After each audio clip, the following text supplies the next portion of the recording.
ఇంకెప్పుడు ఇలాంటి సాక్ష్యాలు రుజువులు లేని వాళ్ళని నమ్మకండి మీరు. లేదులే తేజ, ఇక మీదట జాగ్రత్తగా ఉంటాము. ఐ మీన్ ఇలాంటి విషయాలకి దూరంగా ఉంటాము. సరే, ఉంటాను వైదికమ్మ. Okay, bye.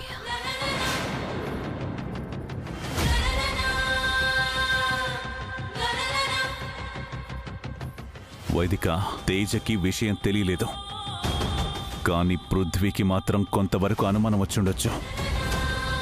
పున్నమిలాగే ఇంకొంతమంది బయటికొచ్చారంటే మొత్తం ఆస్తులన్నీ బయటపడిపోతాయి. అప్పుడు పెద్దమ్మ మనల్ని ఇంట్లో నుంచి బయటికి గెంటేస్తుంది. అవును అగ్నిదేవ్, మనం చాలా జాగ్రత్తగా ఉండాలి. ఆ పున్నమి పృథ్వీ కలిసి ప్లాన్ చేశారంటే మనం వీధుల్లో పడ్డం గ్యారంటీ. అవును, అలా జరగకముందే మనం కొంచెం జాగ్రత్త పడాలి.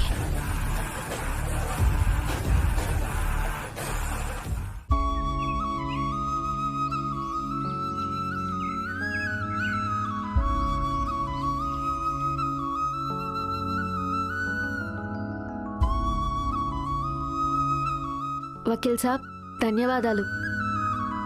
నీ రుణం ఎలా తీర్చుకోవాలో తెలియడం లేదు బాబు. మొత్తానికి సాధించావురా. నా కొడుకు అనిపించుకున్నావు. థ్యాంక్ యూ నాన్న. అవును, శివదేవ్ విషయం చివరి వరకు చెప్పలేదే? డాక్టర్కి నిజం చెప్తే ప్రయోజనం ఉంటుంది. సాటి లాయర్కి నిజం చెప్తే ప్రమాదం కదా నాన్న, అందుకే చెప్పలేదు.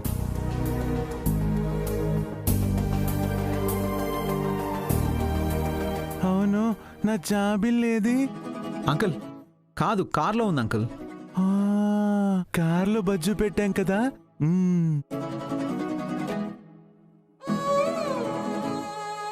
శివదేవ్, నేను కారు సిద్ధం చేస్తాను, మీరు వచ్చేసేయండి. జాబిల్ ఉంది, జాగ్రత్త. అలాగే.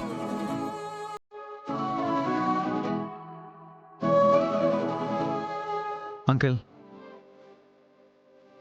మీరు రాసిచ్చిన భూమిని మళ్ళీ మీరే కాపాడారు.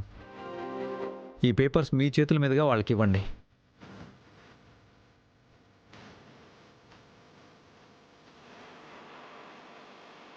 పున్నమి, రా. పట్టుకోమ్మా.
జాబిల్.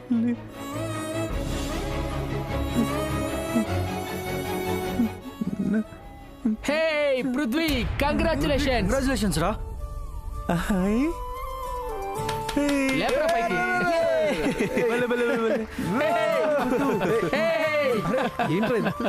కంగ్రాట్స్ బావా, కంగ్రాట్స్.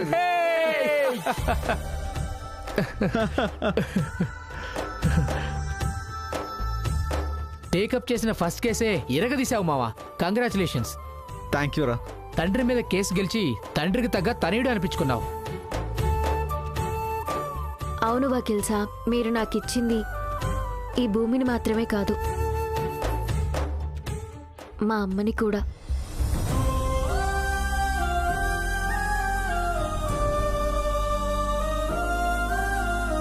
ఏ పున్నమి, ఏంటిది? నీకేమైనా పిచ్చా? నువ్వు నాకు దండం పెట్టడం ఏంటి? దేవుళ్లాగా మా భూమిని మాకిప్పించారు.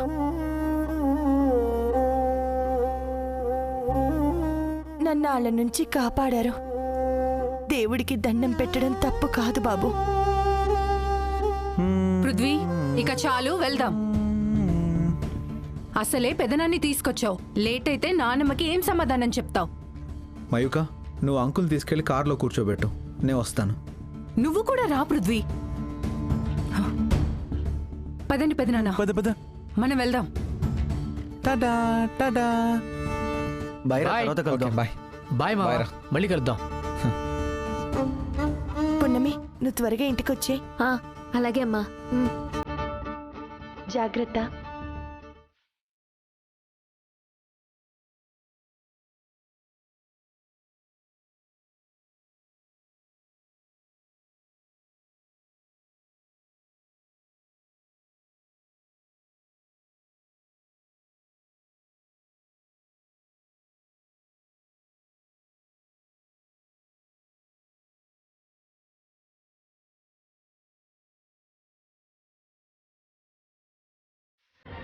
వకీల్ సాబ్, ఈ రోజు వరకు మీరు కేవలం వకీల్ సాబ్ మాత్రమే,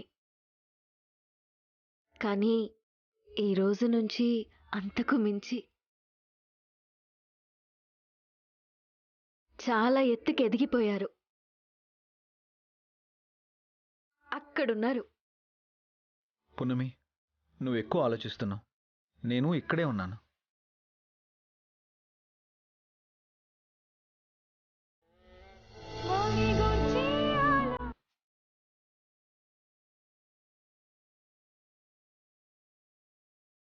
వకీల్ సాబ్, మిమ్మల్ని చూస్తుంటే హే, చూస్తుంటే చూస్తుంటే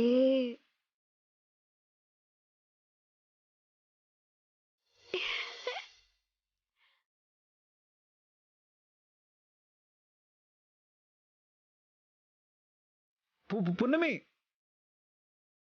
పున్నమి వదులు, పున్నమి వదులు, పున్నమి. హలో, చెప్పండి రాజమాత. పృథ్వీ, ఎక్కడున్నావు? కోర్టులో రాజమాత. శివదేవి ఎక్కడా? వాడెక్కడున్నాడు? అంటే అది చిన్న సంతకం పని మీద శివదేవ్ అంకుల్ని నేనే కోర్టుకు పిలిపించాను రాజమాత.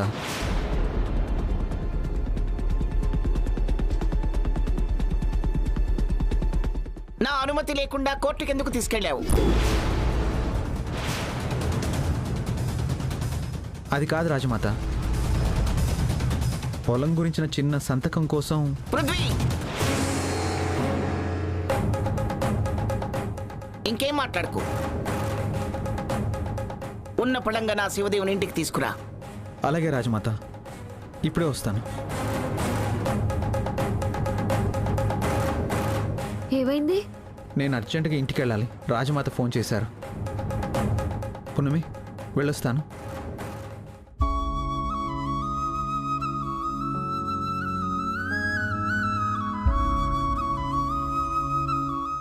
వకీల్ సాబ్, మీరలా నాకు దూరంగా వెళ్తున్నారు, కానీ నా మనసుకి దగ్గర అవుతున్నట్టు అనిపిస్తోంది.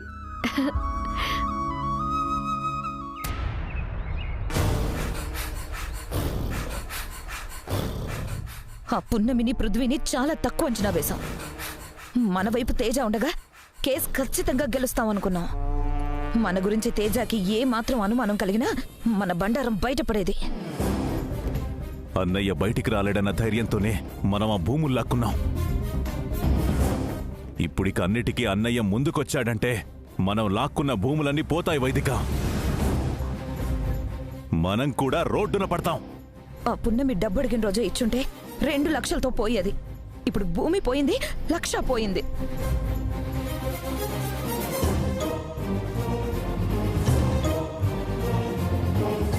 వైదికమ్మా,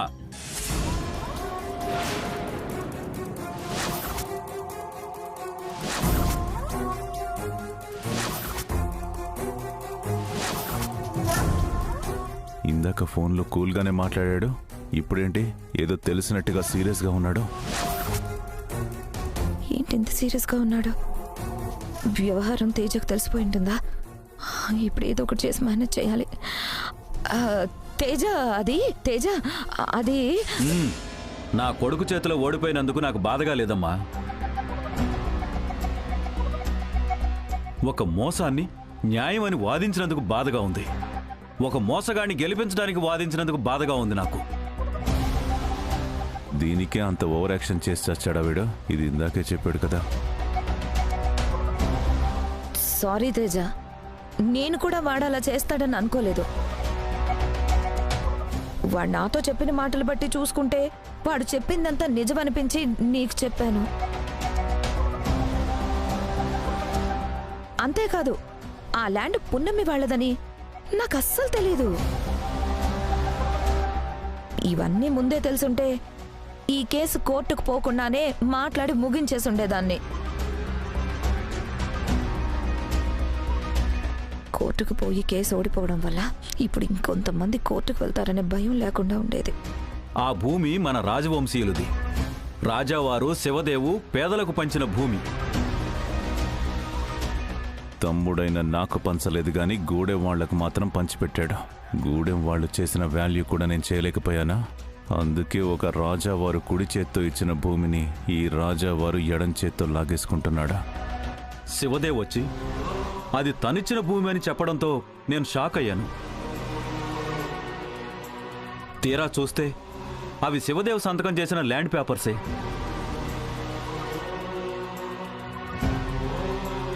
ఈ విషయం శివదేవ్ రాజమాత గారికి చెప్పలేదు కాబట్టి సరిపోయింది. ఒకవేళ చెప్పగలిగితే ఏం జరిగేదో మీ ఊహలకే వదిలేస్తున్నాను.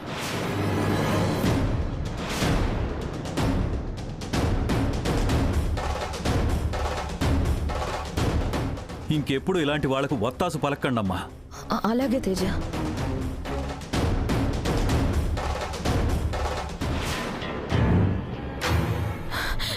అగ్నిదేవ్, ఎంత వీలైతే అంత త్వరగా మనం రాజ్మహల్కి వెళ్ళిపోవాలి. ఇక్కడే ఉంటే ఇలాంటి ప్రాబ్లమ్స్ మళ్ళీ రిపీట్ అవ్వచ్చు. ప్రతి ప్రాబ్లం పృథ్వీ దగ్గరకో పున్నమి దగ్గరకు వచ్చిందంటే మొత్తం సర్వనాశనం అయిపోతుంది. వాళ్ళిద్దరిని వెళ్ళిపోమ్మంటే పెద్దమ్మ అన్నయ్య ఒప్పుకోరు కదా వేదిక. అన్నయ్య తను ఇక్కడుంటేనే బాగుంటాడని పెద్దమ్మ నమ్ముతోంది కదా. అదంతా కాదు, ఏదో ఒకటి చేసి ఇక్కడి నుంచి వెళ్ళిపోవాలి అగ్నిదేవ్. పద, మీ పెద్దమ్మ దగ్గరికి వెళ్దాం. పద.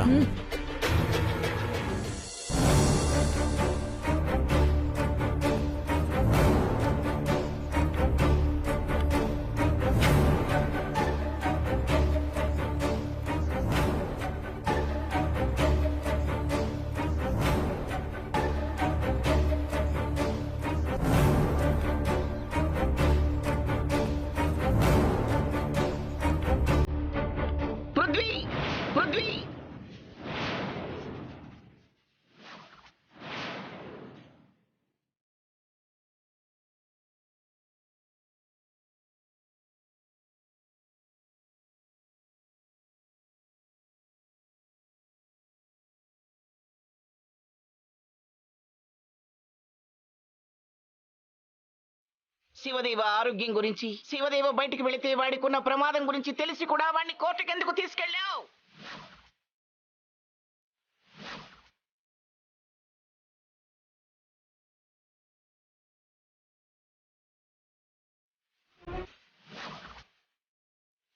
పున్నమి, మళ్ళీ ఈడికెందుకు తీసుకొచ్చావమ్మా? అమ్మగారు రమ్మన్నారమ్మా, నువ్వురా. పదమ్మా. అది నాకు చెప్పకుండా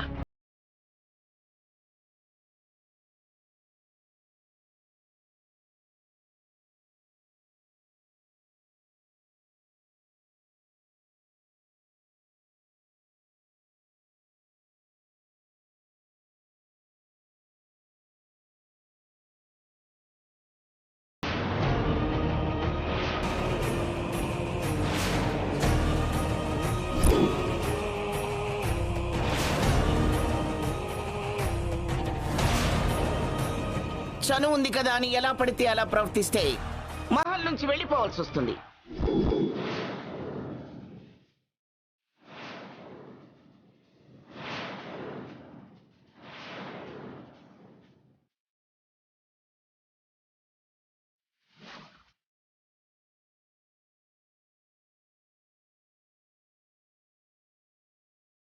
పెద్దమ్మ చెప్పిన దాంట్లో కూడా అర్థం ఉంది కదా పృథ్వీ. మొన్ననే అన్నయ్య మీద అటాక్ కూడా జరిగింది. ఆ మాత్రం భయం లేకుండా బయటికి ఎలా తీసుకెళ్తావు?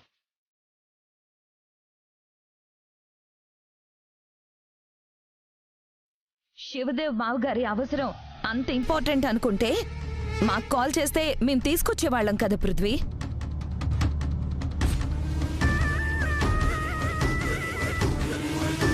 శివదేవ్ బావగారికి ఏదైనా అయితే రాజ్మహల్ పరిస్థితి ఏంటి, అత్తయ్య గారి పరిస్థితి ఏంటి? అంటే శివదేవికి అన్ని చూసుకుంటున్నాను, నేనేం చేసినా చెల్లుతుంది అనుకుంటున్నావేమో. అలా ఏం లేదు రాజమాత.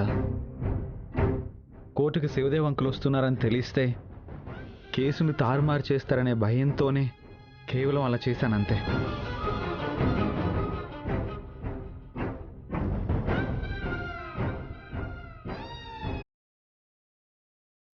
నన్ను క్షమించండి రాజమాత, ఇంకెప్పుడు ఇలా చేయను.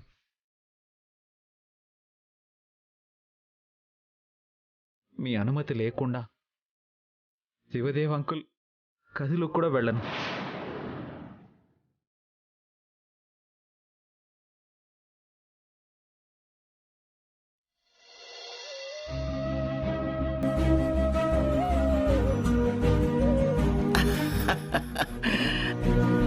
శివదేవుని గదిలోకి వెళ్ళటానికి నా అనుమతి ఎందుకు?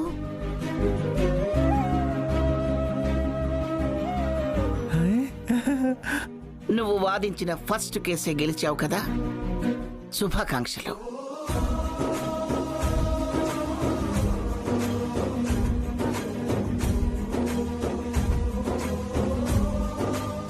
చాలా సంతోషంగా ఉంది పృథ్వీ. చిన్నప్పటి నుంచి శివదేవ్ జీవితంలో నువ్వు కూడా ఒక భాగం అయిపోయావు.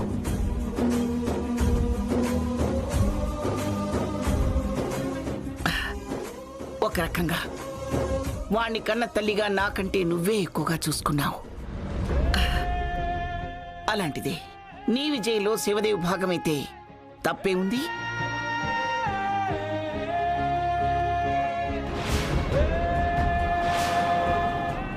ఏంటి నానమ్మ మీరు చేసింది? మీరు కూడా ప్రాంక్ చేస్తున్నారా?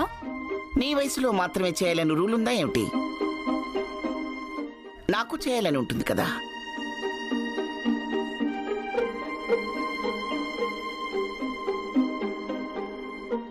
అంటే శివదేవ్ బాబు గారిని బయటికి తీసుకెళ్లినందుకు మీ కోపం రాలేదా అత్తయ్య? కోపం ఎందుకు? శివదేవ్ ఎప్పుడు ఈ మహల్లో 4 గోళ్ల మధ్య ఉన్నాడు.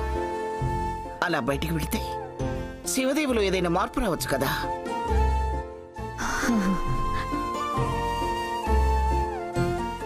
మానసికంగా కొంచెమైనా కోలుకోవచ్చు కదా.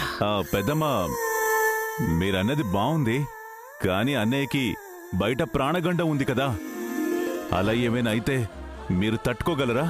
మేం తట్టుకోగలమా?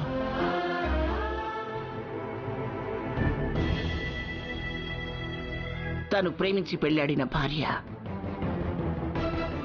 తన కళ్ళ ముందే మంటల్లో కాలిపోయినప్పుడు, తన కూతురు జాబిలి చనిపోయిందని తెలిసినప్పుడే వాడిలా మారిపోయాడు.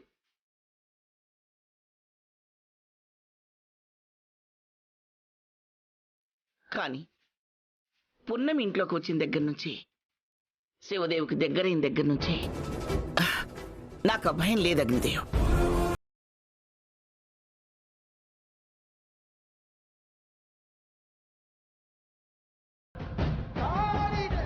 దేవుడు అన్నిటికీ లెక్కలు వేసుకుంటాడు. పున్నమి కాపాడిన ప్రాణాలు పున్నమిని గెలిపించడానికి వెళ్ళాయి.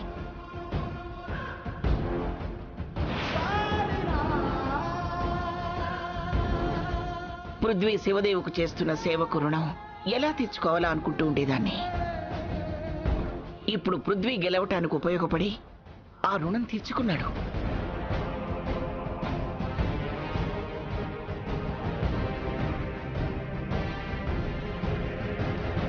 శివదేవుకే తెలియకుండా ఇద్దరినీ గెలిపించాడు.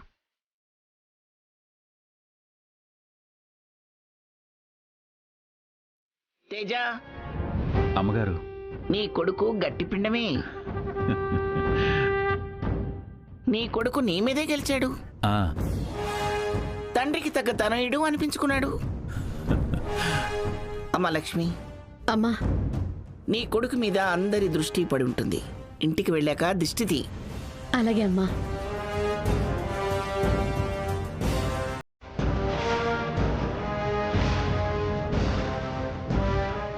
పున్నమి, ఇలా రామ్మా.